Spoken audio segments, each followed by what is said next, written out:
right, you guys, welcome to another Bad Dad Tarot reaction and review.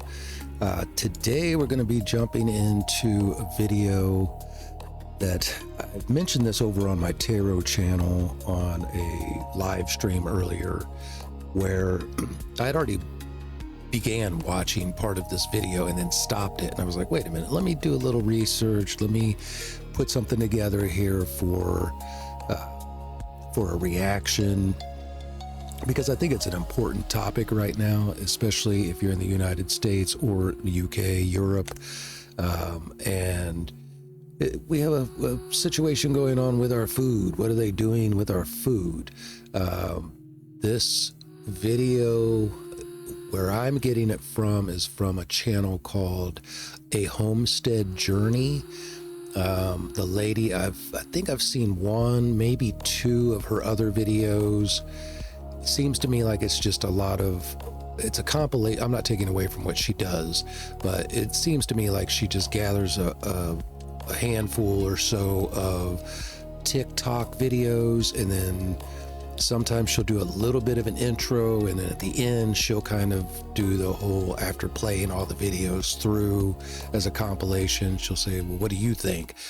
A few times I guess she may have added some extra context. So again, I'm not taking away from what she does, but I thought this one was important. I think it's called They've Changed Something in Our Food and People Are Starting to Notice, or something like that. I'll have it linked in the description. But let's check this out, guys, because I think it's important. Let me close this music behind us. And if you're into, if you saw a brief interruption, it's because I couldn't figure out how to turn off the music that I had in the background for some reason. Anyway, if you're into tarot and things like that, I do have a tarot channel. Aside from my reaction channel, I also have my own music, so all of those links will be in the description below. But let's check this out. It is a little bit disturbing, but I have some things I want to add to this. I may have a little bit different take. I will obviously begin with, a few years ago, everybody started with the memes, "You will eat the bugs," from creepy uncle, WEF guy, Klaus Schwab, creepy uncle Klaus. Anyway, let's check this out, guys.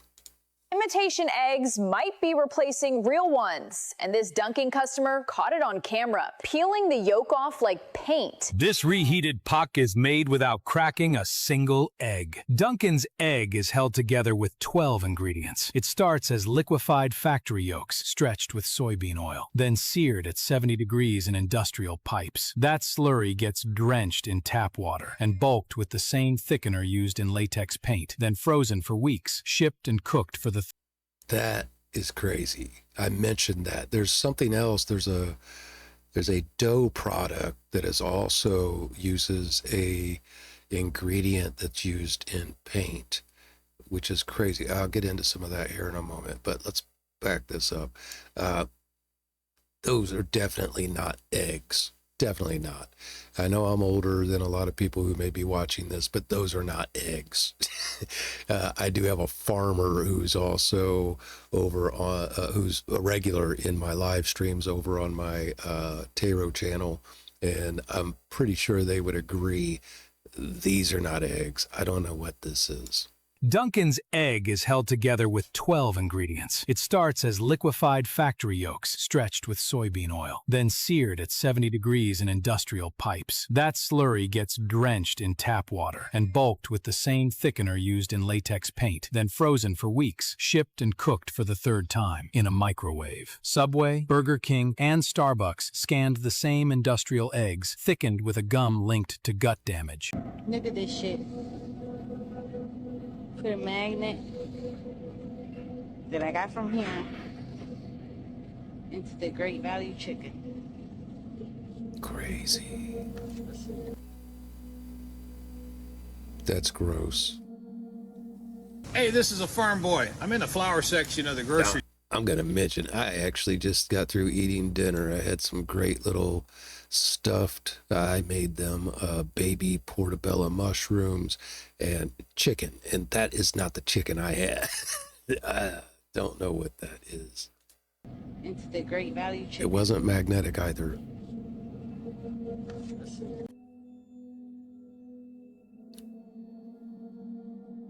Hey, this is a farm boy. I'm in the flower section of the grocery store. I wrote up something, a whole bunch of somethings. When it comes to flour, things are changing in the world. Have you ever heard of cricket flour?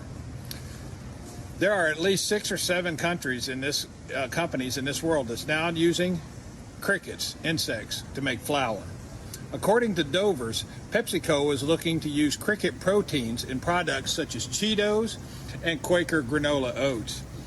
Insect Gourmet says insect-related businesses in the Western world are producing insect proteins for foods, beverages, confectionaries, and other things such as butters, oils, and pestos, as well as spice and seasoning.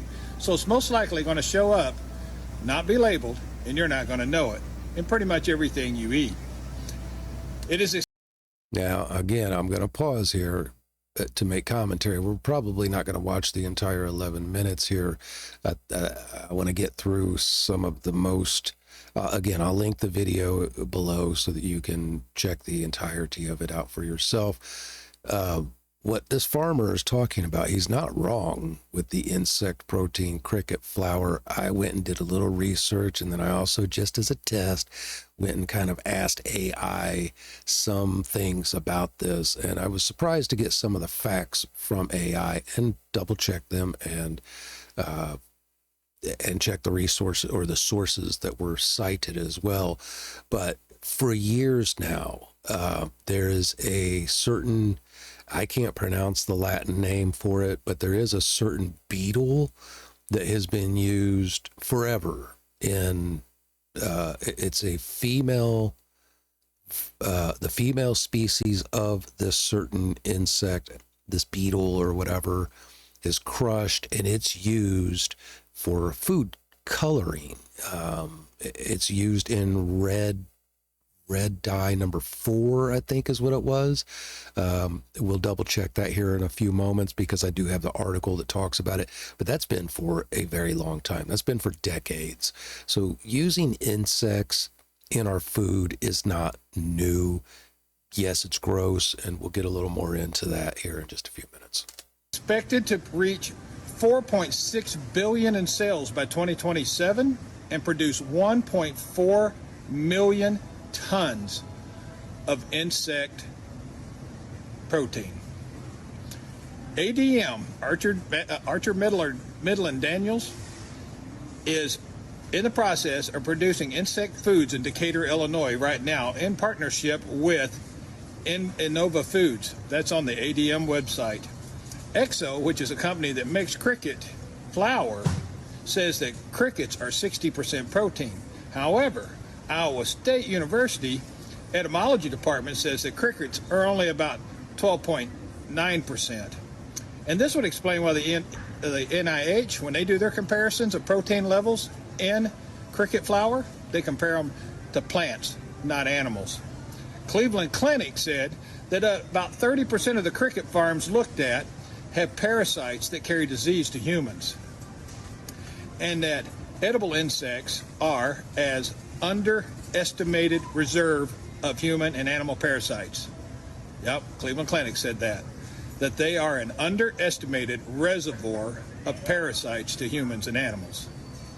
According to the NIH, it is stated that they claim that the exoskeletons, or the chitin, is a digestible fiber, but they don't know how it digests.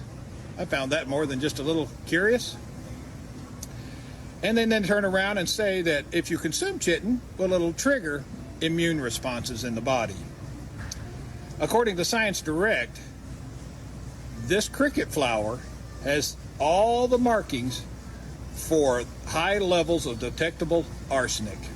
The NIH says that novel foods such as crickets show presence of arsenic, aluminum, cadmium, chromium, and mercury in all those edible insects. This is a farm boy. That's what's going to be in our food supply soon. You need to get used to it. So they say there's a... Okay, so again, I understand where Farm Boy was coming from, and I'm not going to take away from what he's saying. It's absolutely true. His sources, I don't know. He named a couple of them, but you also, when you're doing research like that, you have to consider several different sources. You can't just go with one biased source. That's what got us into trouble during COVID. A lot of people were looking at one source and they weren't going back and looking at other sources that debunked that source that they had. So we all have to be really mindful of where the sources are coming from. Again, I'm not saying that I agree with any of this movement towards food manufacturing and what they're doing, but I think there's a few things that we're not keeping in mind. Again, stick around towards the end. We'll get into that a little more. beef shortage. So explain this. McDonald's sells about 6 to 7 million burgers every single day in the United States. Burger King sells around 2 million. Wendy's sells around 1 million. That's roughly 15 to 18 million fast food burgers every day during a shortage. Cattle herds are supposedly the lowest they've been since the 1950s. Ranchers are selling off cows. Beef prices keep climbing, but the burger machine never stops. So where is all that meat coming from? Imports? Blended beef? Long-term contracts? Or our 3D printer somewhere just spitting out steaks 24/7? Lab-grown meat, it exists. 3D printed meat also exists. And companies are pouring money into it. I'm not saying that's where or what we're eating. I'm saying the math, it just doesn't sit right. 15 million burgers a day doesn't happen by accident. So what do you think is really going on? Where are they getting all the beef from? McDonald's is over the entire map of the United States. We consume 158,000 cows per day. 78 million pounds of beef per day. How can we do that? We got 158,000 cows that's slaughtered every single day. We can sustain that. It's not adding up to me. It's not adding up at all. It's not adding up. Is there anybody else scared to eat? I'm getting scared to eat. If I don't cook it myself, or if I don't know where the food came from, it's like I don't want to go to the supermarket anymore. I only want to go to those like vegetable markets where people bring in their produce and resell what they've grown at home. And I only want to get my meat from somebody who has a beef farm or a chicken farm. It's like I am scared to. Or like a local butcher. Hey, this lady's onto something right there. I'm with her on that. And I've already been very much into like learning to grow my own vegetables and things like that. Now, can you sustain yourself completely on vegetables? Probably not. But there are proteins and things that can be found, and I could be wrong if I'm saying this the wrong way, but I think it's like an eggplant or something like that. Anyway, there are ways that you can grow your own food. The problem is the government in the United States is also beginning to crack down on that. How much a family or a sizable piece of property, how much are you allowed to legally grow on your own property? They're telling us what we're allowed to grow and how much. So I'm getting that, and I'm with this lady. I'm also scared of buying certain things from the supermarket anymore. And again, we'll get into that momentarily. Eat anything at the supermarket anymore, and God forbid I don't do fast food. If you want to hear a scary and interesting story, watch this video. My wife and I, we just got back from our trip to Brazil. We were there for 3 weeks, and she's from Brazil originally, so we went to go visit her family. Now, prior to the trip, we cut out eating rice and like potato chips and things like that. We used to eat something crunchy with like every single meal, and we used to eat rice almost every single meal. Cut that out for like 3 months, lost weight, went to Brazil, And once we got to Brazil, we ate so much food all the time. Some of you know, some of you don't. I'm a bariatric patient, so my stomach is not as big as it used to be, and I was still eating so much food all the time. I'm talking chocolates, brownies, rice, beans, and meat every single day, French fries every single day. The traditional Brazilian meal is rice, beans, farofa, French fries, meat, salad, these kinds of things. Vinaigrette, which is like a pico de gallo Brazilian style. Picanha every single day, meat, carne every single day. You name it, we ate it. And we were like, oh shit, when we get home, we're gonna step on that scale. It's gonna be a whole different story. And we got home and we stepped on the scale, both of us, and we both lost weight. Now here's the interesting part. We have been back for 3 days. We landed on Wednesday at 7 a.m. The first thing we got, since we'd been gone, our fridge was empty, our house was empty. The first thing we got was breakfast. We just ordered Uber Eats from this diner down the street. Fake eggs, crappy ass hash browns, sausage links, whatever. Just to put food in our stomachs while we were home until we figured out groceries and everything. I got some shredded beef from Trader Joe's, peppers, onions, tomatoes, cooked up some food the last couple of days. Even used some of like the stock freezer food that you can just pop real quickly and easy. There was like raviolis and meatballs from Trader Joe's. 24 hours after we were in LA, we woke up the next day and we had the worst headaches ever for hours. Feeling sluggish, feeling tired. We know jet lag. This was not jet lag. I can't even fathom the fact that I was able to consume as much food and a variety of different foods, from sweets to drinking Guaraná and Coke Zeros over there, to eating as much as we want, just to coming back here for 1 day to the United States and eating the food that we ate, both home cooked and ordered Amazon. And we both felt as shitty as we felt in 24 hours. Okay, I just have to Okay, we'll check this ladies out, and then I'm going to jump into a couple of other things. This will be the last part we watch of this video from a Homestead Journey here, which is nothing of her yet.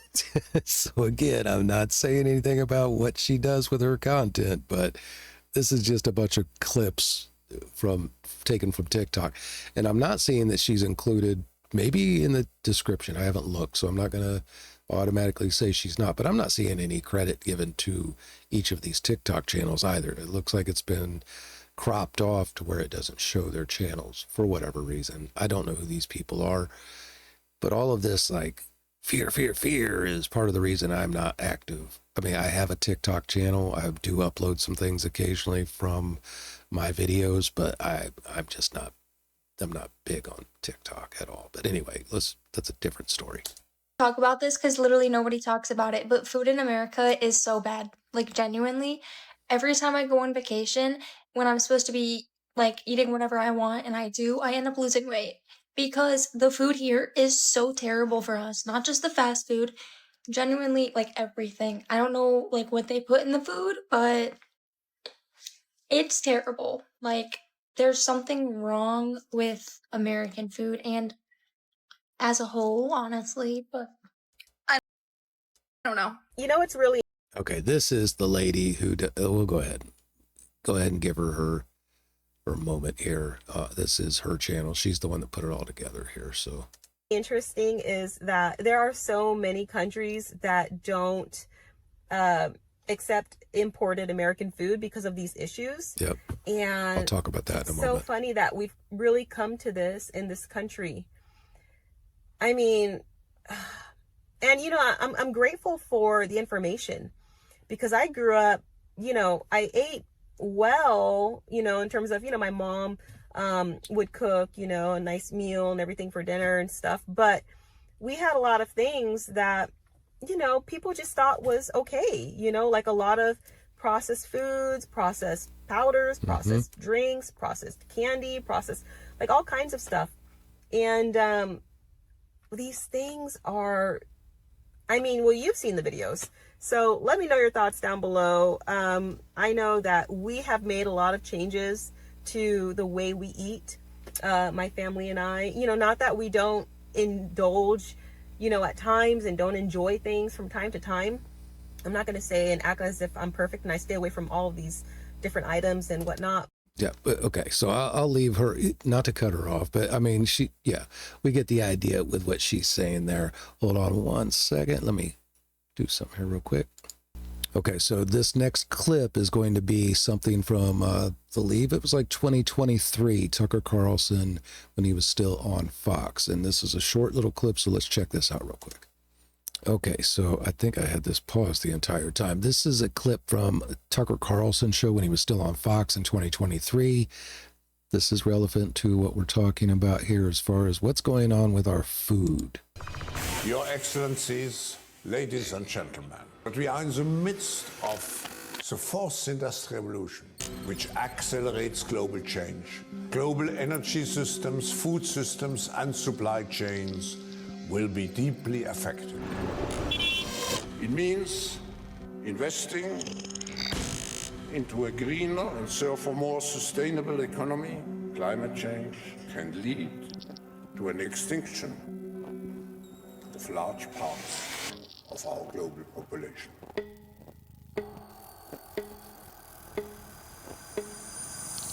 How about you eating the bugs? Insects may be on our menu. Bugs for dinner. Eating insects. In a couple of years, business could well be hopping. Do the people in charge really want us to eat bugs? Ancient elites were conspiracy people. They invent anything you can think of, but no, it's complete nonsense. The company is called Insect. This is an insect protein just been approved by the EU. Klaus Schwab said, "We have infiltrated the governments of the Netherlands." And he's quite open about it. He's open about it, so no conspiracy theory whatsoever. Nobody forces people to eat insects. Voor miljoenen mensen ter wereld voor de dagelijkse voedselvoorziening. Onze overheid heeft zich gekeerd tegen haar eigen bevolking. En zo is het.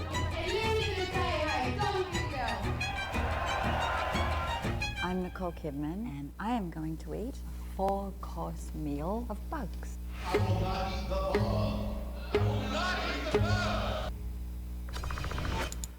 Okay, so that's Let Them Eat Bugs. I have one more clip, and then we'll jump into some other information that I've got here. And again, this is something to really consider, so hang on. So this clip is from Bloomberg News, and it's, what is it called? The Future of Food, Edible Insects. Again, you have to do some research, and I'll elaborate a little more, but I feel like all of the past couple of years about, obviously there's something very creepy about Schwab and the WEF and the elites who want to make decisions for us and things like that. Obviously, I'm completely aware of that and in full agreement. This bug thing, I feel like personally is a distraction, that it is, it's to get the shock factor, the gross factor, the gross, ooh, that's nasty response from us. To distract us from what, though, as far as our food goes? The man that was talking about the 3D printed meats and the laboratory meats, I know all of that is real. The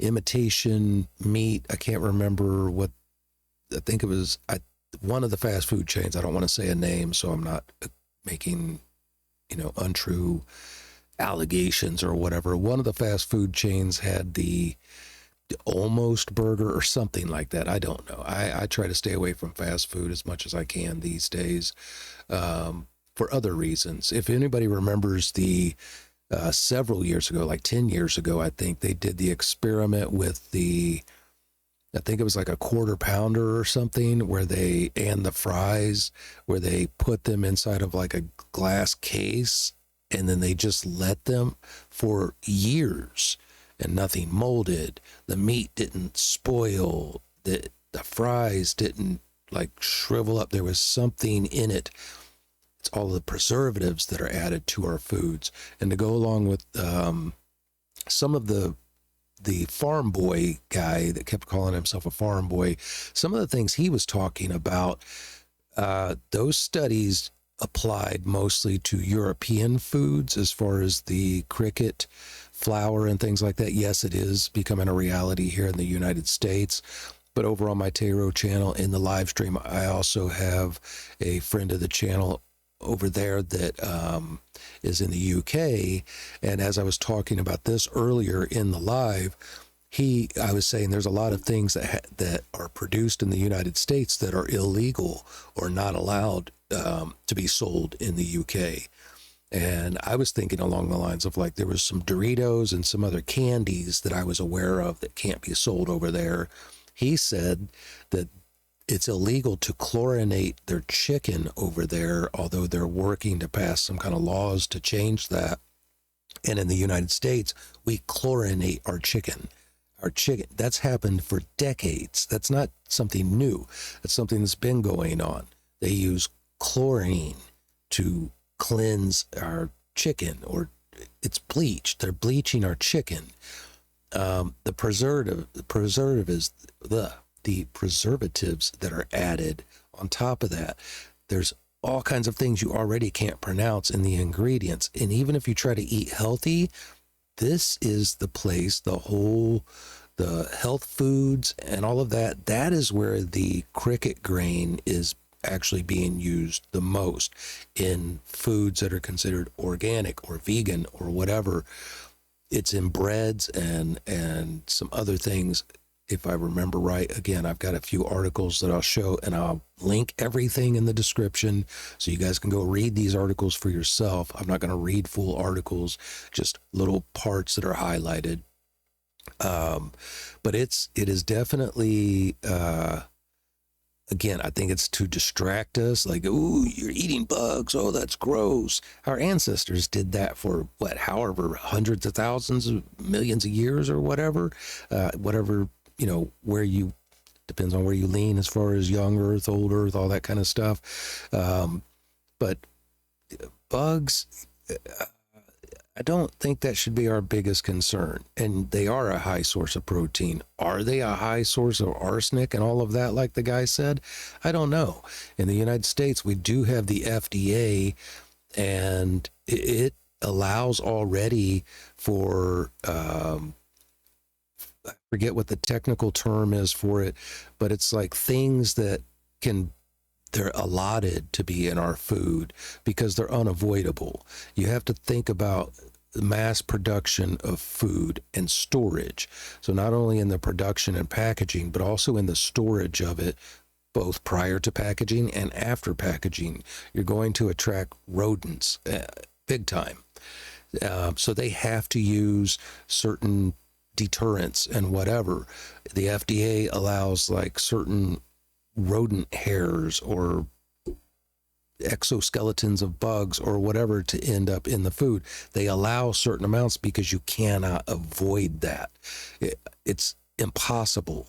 No matter how you're trying to do the production, you're going to end up with some of these things in your food when it's being mass produced for 300 million plus people in the United States alone. Also, you have to take into consideration they let trace amounts of different chemicals that are used for cleaning to be found. Trace amounts of it can be found in our foods, and the FDA will pass those things. And those cleaners are used on the machinery to keep it from being contaminated and things like that, as you have raw food products constantly going on conveyor belts, and there's certain things they use to clean the conveyor belts and other machinery that there's no they have to leave it, allow it some dry time or whatever before they continue the production. And we're hoping that they're doing that. And as much as we may be grossed out by what's happening in our foods that we get in the supermarket, some of these same people don't mind going to these fancy restaurants.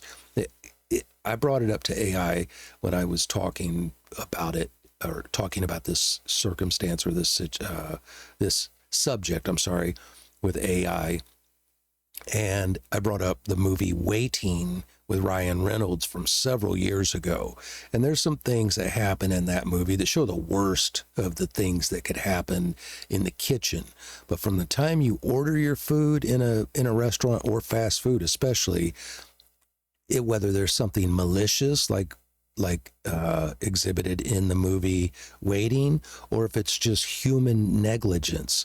Humans are faulty. We don't always do the right thing. And sometimes you have some young people who that's their first and only job, and they just don't really care that much about their job or whatever. They're just doing what they have to do to get through the day. Sometimes you can have people who have worked long hours or been to school and working at the same time. They get forgetful. Again, it's not always about malicious activity, but sometimes it's negligent activity. They may not wash their hands properly. They may cross-contaminate things. Even if they're wearing gloves, they may rub their face or scratch an itch, and then they go on to touch the food. There's always going to be something that we have to worry about as far as our foods. But the bug thing, and we're going to go on with this little clip here, but the bug thing I feel like is a distraction from a more serious matter that has been prevalent in food production for a very, very long time. Like I mentioned, the chlorinated chickens, and then the first clip of the first video we watched where they talked about the different ingredients used just to make an egg biscuit or something. I think it was Dunkin' Donuts, and it was there's a additive that's also used in latex paint in order to make it thick or whatever. So okay, so let's go on. For the future generation, we need to find solutions right now for a better future because of climate change. And edible insects are a solution right now.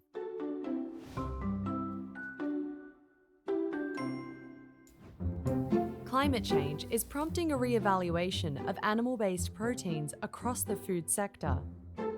One company in Switzerland is looking to lower its carbon footprint by introducing insects as their flagship sustainable superfood product. My name is Jean-Yves Coinde. I'm owner of Entomos.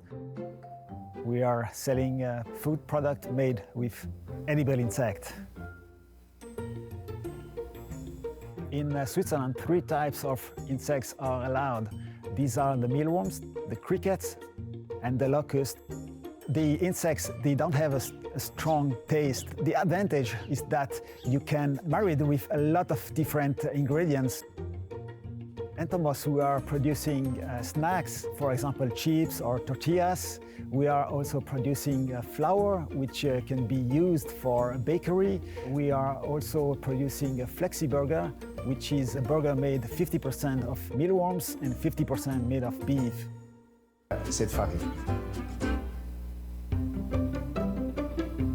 If we are continuing to produce the food as we are producing right now, according to the FAO, in 2050, be able to feed only 50% of the people on the planet. So we need to find new ways of producing food which are completely nutritious and much more sustainable.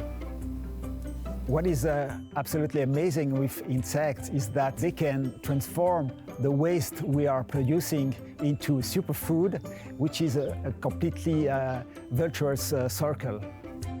Okay, again, I will include all of these clips at the very end. Hold on again here. Okay, so starting off, Carmine is the ingredient that I was talking about. Carmine is made by crushing the female cochineal insect. The insects are harvested, sun-dried, and crushed. They are then put into an acidic solution that produces carminic acid. This creates a very bright red dye that can be altered with the use of borax and other solutions. And is it a safe food dye? They always have to list these things in case there are allergic reactions. They have to list the same thing as if you would have a reaction to dairy products or seafood or something like that. Says this is one of the oldest human uses of an insect for natural dye.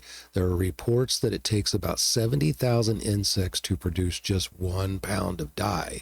And we know that even after the colorant is combined with solutions, insect proteins are still present in the dyed foods or body products. Again, all of these links will be in the description below. This is from the Future Market Insights. Forget what year this go. I think this was 2024. It's a whole report. Looks like, this was published March 16th, 2026. So this is recent. Novel Food Regulatory Authorization, European Food Safety Authority opinions, and EU Commission implementing regulations have authorized specific insect species for human food use, creating a legal framework for insect ingredient commercialization across all EU member states. They had been trying for this since like 23, I believe. But it's a interesting, I haven't read this whole thing, I don't think, but it was the insect-based ingredients market was valued at $2.10 billion or USD in 2025 and projected to reach USD 2.29 billion in 26 and expand to 5.53 billion by 2036. Crazy. It will be charged. I mean, not just charged, but that's going to be the food market.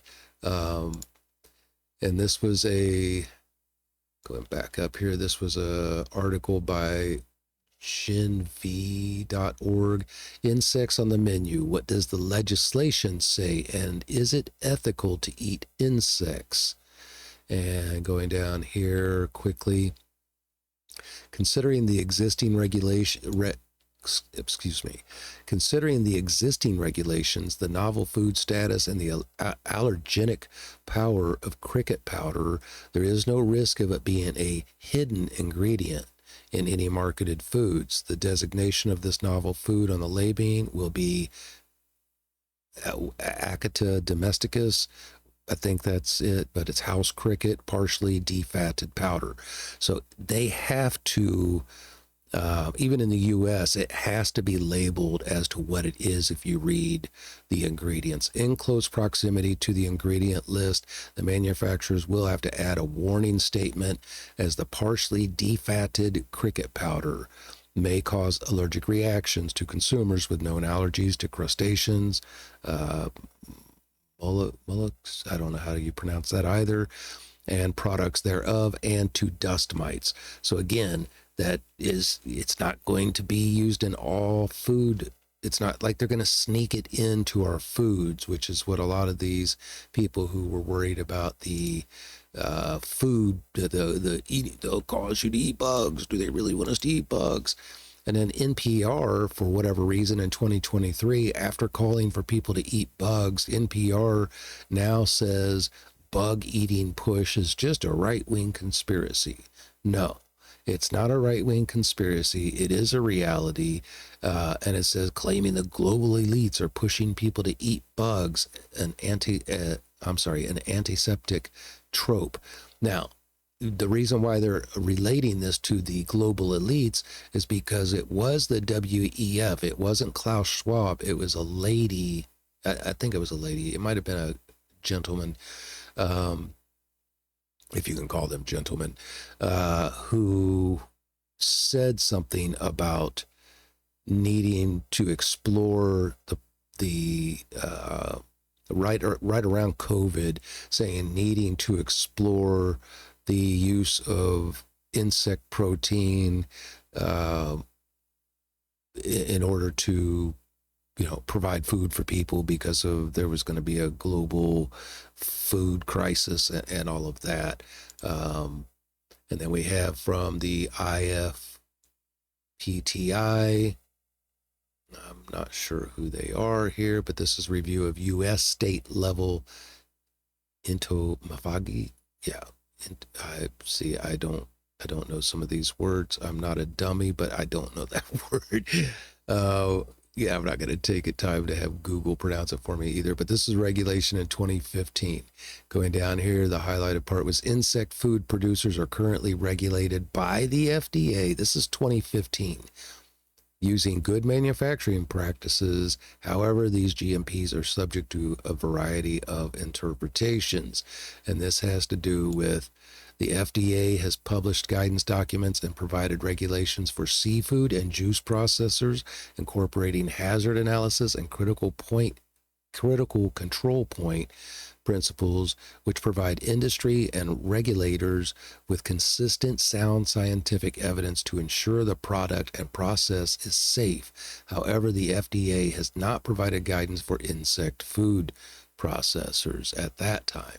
And then we've seen that in 2025 they did. This is the FDA government regulatory information guidance. What year again? 2009.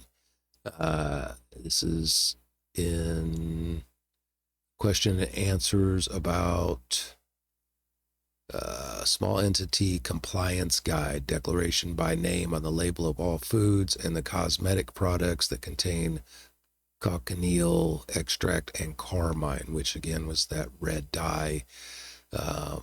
Cochineal extract or carmine must be listed on the label by its respective common or usual name, cochineal extract or carmine.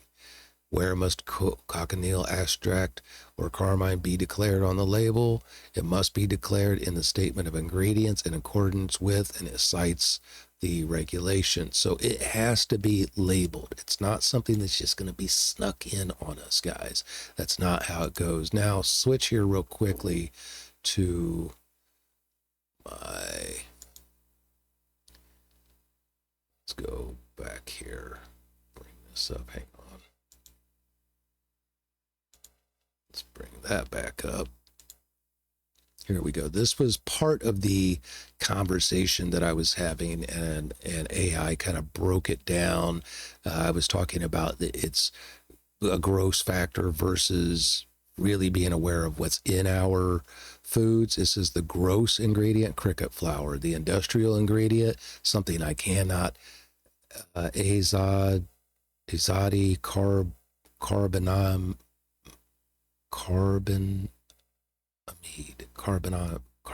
I don't know. It's a yoga mat chemical used to bleach flour and condition dough.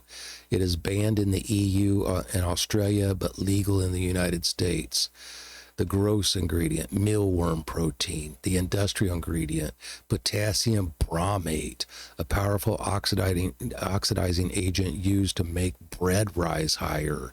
It's a suspected carcinogen and is banned in the EU, China, and Canada, but also legal in the United States. The gross ingredient, locust powder. The industrial ingredient that we should be concerned about already, titanium dioxide, a whitener used in everything from coffee creamer to candy, recently banned in the EU due to concerns about DNA damage. The gross ingredient, insect chitin. The industrial ingredient that we should be more concerned about, BHA and BHT, synthetic antioxidants used to keep fats from going rancid in cereals and snacks, linked to hormone disruption and cancer in some studies. And it says, it's talking to me here. I just copied parts of the conversation, so I don't even remember what it was I said here. But it says the FDA recognizes that when you're mass producing food, I was talking about the not being able to reasonably keep out certain things because you're dealing with mass food production. So it says the FDA recognizes that when you're mass producing food, it is physically impossible to have 0 molecules of cleaning agent transfer from a conveyor belt or stainless steel vat into the food. Instead of banning it entirely, which would make industrial food safety impossible, they regulate the maximum allowable residue. The safe level logic, the FDA operates on the principle of reasonable certainty of no harm. Reasonable certainty, right? For chemicals used to clean machinery like detergents, degreasers, and sanitizers, they set specific limits based on toxicology data. Sanitizers, chemicals like chlorine or quaternary ammonium are used to kill bacteria like E. coli and Listeria. The FDA allows trace residues, usually measured in parts per million, that are low enough to be considered toxicologically, say that fast 3 times, insignificant to humans. The concentration rule, in most cases, if a surface is sanitized, it must be allowed to drain or air dry before food touches it to ensure that only trace amounts remain. And it keeps saying trace in quotation, so it understands what I was getting at. If the concentration is too high, it's a violation and can lead to a recall for chemical contamination. There's been food recalls for as long as I've been alive. What about poisons? I had mentioned cyanide. I think what I was actually referring to was the, what did the guy say was in crickets again? I think that's what I was actually referring to. But there's adhesives and lubricants to keep food grade machinery running. It's going to have little parts of that are allowed to go under the radar. Not under the radar, they're just allowed to have trace amounts of it. Cleaning solvents, again, as a harsh solvent that's being used, it has to be rinsed. However, there are action levels for various poison substances like lead, mercury, and arsenic. That's what I was looking for. That can naturally or accidentally end up in the supply chain. And then it mentions here the irony of the bug controversy. This brings us back to your original point about clickbait content, because I was saying this is all about shock value and everybody's wanting to talk about the bugs. I think there's more to worry about, and there always has been, than the recent bug controversy. Here's the reality of the trade-off. The gross option, insects. They are natural whole food protein. The dirtiest thing about them is the psychological barrier of them being bugs. The accepted option, industrial processing, to keep our clean food from rotting or getting us sick, we allow trace amounts of sanitizers, bleach and ammonia, trace amounts of rodent hair or insect fragments.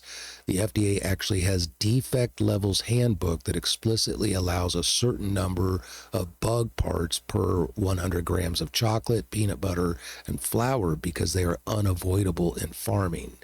Synthetic residues from packaging and machinery, and then why people don't care. Most people would rather eat a cracker with 0.01% residual sanitizer and 3 microscopic insect legs, which is legal and common, than a cracker that is explicitly labeled as contains cricket protein.